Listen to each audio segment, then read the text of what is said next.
नमस्कार। आज हम बिहार में जो वोटर लिस्ट का एक मामला गरमाया हुआ है उस पर बात करेंगे।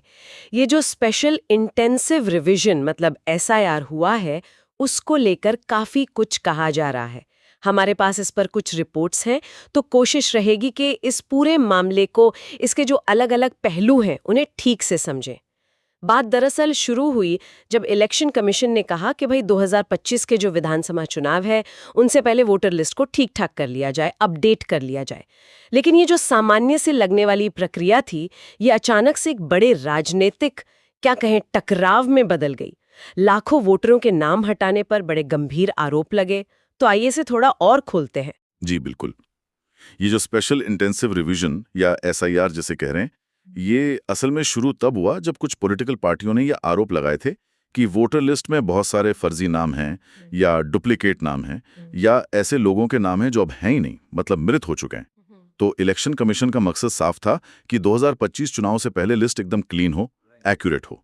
और इसे इंटेंसिव या गहन इसलिए कहा गया क्योंकि इसमें बूथ लेवल के जो अधिकारी हैं उनके घर घर जाकर वेरिफिकेशन पर ज्यादा जोर था, खासकर उन इलाकों में जहां गड़बड़ी की शिकायतें ज्यादा थीं।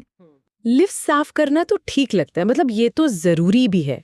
फिर इसमें इतना बड़ा मतलब बवाल कैसे हो गया? दिक्कत कहाँ आई? विवाद असल में तब बढ़ा जब इस वेरिफिकेशन प्रोसेस के दौरान ऐसा कहा गया कि लाखों नाम या तो हटा दिए गए या फिर हटाने के लिए मार्क कर दिए गए। जो विपक्षी पार्टियां हैं, खासकर कांग्रेस और आरजेडी, उन्होंने दावा किया कि करीब करीब 65 लाख असली वोटरों के नाम काट दिए गए। 65 लाख? जी हाँ। और उनका यह भी कहना था कि इनमें ज्यादातर लोग हाशिए के समुदायों से हैं, गरीब तबके से हैं। तो आरोप ये लगा कि ये उनके वोट बैंक को चुनाव से बाहर करने की एक तरह की कोशिश है। बाप रे, ये तो बहुत ही सीरियस इल्जाम है। इस पर जो सत्ता में है एनडीए मतलब बीजेपी और जेडीयू, उनका क्या कहना था? उनकी तरफ से क्या तर्क आया? देखिए, एनडीए का तर्क बिल्कुल उल्टा था। उनका कहना था कि ये जो रिवीजन हुआ है ये फर्जी वोटिंग रोकने के लिए, और जो एक ही आदमी का नाम कई कई जगह लिस्ट में होता है उस प्रॉब्लम से निपटने के लिए बहुत जरूरी था। उन्होंने इस बात पर जोर दिया कि पूरी प्रक्रिया नियमों के हिसाब से हुई है और किसी भी असली वोटर का नाम नहीं काटा गया। और ये भी कि अगर किसी का नाम मान लीजिए गलती से हट भी गया है तो उसके पास ऑप्शन है, वो दोबारा अप्लाई करके नाम जुड़वा सकता है। उनका कहना था कि चुनाव की शुचिता के लिए ये कदम जरूरी था। तो मतलब दोनों पक्ष एकदम आमने सामने हैं, बिल्कुल विपरीत बातें कह रहे हैं।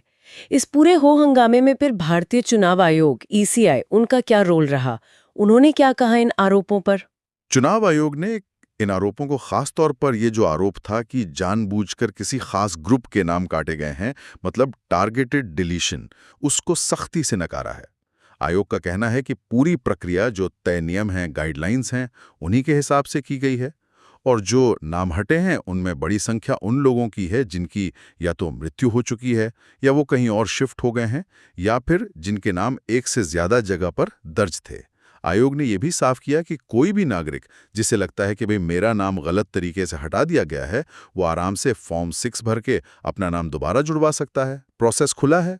अच्छा, लेकिन जब इतने बड़े पैमाने पर आरोप लग रहे हों, तो क्या आयोग ने कुछ खास कदम उठाए हैं? मतलब पारदर्शिता दिखाने के लिए, लोगों का भरोसा बनाए रखने के लिए, ये तो जरूरी हो जाता है। हाँ हाँ बिल्कुल। पारदर्शिता बढ़ाने के लिए आयोग ने कई स्टेप्स लिए भी हैं। जैसे अब जो नाम हटाए गए हैं उनकी लिस्ट बूथ वाइज और कैटेगरी वाइज, मतलब मृत, शिफ्टेड, डुप्लीकेट, इस तरह से आयोग की वेबसाइट पर डाली जा रही है। ओके। इसके अलावा आगे ऐसे दिक्कतें न हों, इसके लिए आयोग ने करीब 28 नई पहल कदमियों की भी घोषणा की है। जैसे डेथ रजिस्ट्रेशन के डेटा को वोटर लिस्ट से लिंक करना, एड्रेस चेंज के प्रोसेस को आसान बनाना और शिकायतों के निपटारे के लिए एक बेहतर सिस्टम बनाना। और राजनीतिक तौर पे क्या चल रहा है? क्या ये मामला अभी भी मतलब हॉट टॉपिक बना हुआ है? बिल्कुल बना हुआ है। राहुल गांधी ने तो इस मुद्दे पे बिहार में वोटर अधिकार यात्रा भी शुरू की। वो इसे गरीब वोटरों की आवाज दबाने की साजिश बता रहे हैं। दूसरी तरफ नीतीश कुमार की जेडीयू और बीजेपी जो है वो अपनी चुनावी तैयारियों में लगी हैं, कमेटियां वगैरह बना रही हैं और वो आयोग की प्रक्रिया का समर्थन कर रहे हैं। इस बीच चुनाव आयोग ने भी राहुल गांधी के कुछ दावों पर रिएक्ट किया है और उनके कुछ बयानों को तथ्यात्मक रूप से गलत बताया है। तो संक्षेप में देखें तो स्थिति यह है कि एक तरफ विपक्ष कह रहा है कि ये असली वोटरों, खासकर जो हाशिए पर है, उनके वोट देने के अधिकार पर हमला है। बिल्कुल। और वहीं दूसरी तरफ जो सत्ताधारी गठबंधन है और चुनाव आयोग है, उनका कहना है कि ये प्रक्रिया तो लिस्ट को साफ करने के लिए जरूरी थी, फर्जी और डुप्लीकेट नाम हटाने थे, और किसी भी असली वोटर के लिए दरवाजे बंद नहीं है, वो अपना नाम वापस जुड़वा सकते हैं। आयोग पारदर्शिता और सुधार के लिए कई कदम उठा भी रहा है। तो ये पूरी स्थिति एक बहुत अहम सवाल खड़ा करती है, जिसपे शायद आगे सोचने की जरूरत है कि चुनावी प्रक्रिया की निष्पक्षता, उसकी पवित्रता बनाए रखने और हर योग्य नागरिक के वोट देने के अधिकार की रक्षा करने, इन दोनों के बीच सही संतुलन कैसे बनाया जाए, खासकर तब जब राजनीतिक माहौल इतना चार्ज्ड हो, इतने आरोप प्रत्यारोप लग रहे हों, ये एक बड़ा चैलेंज है।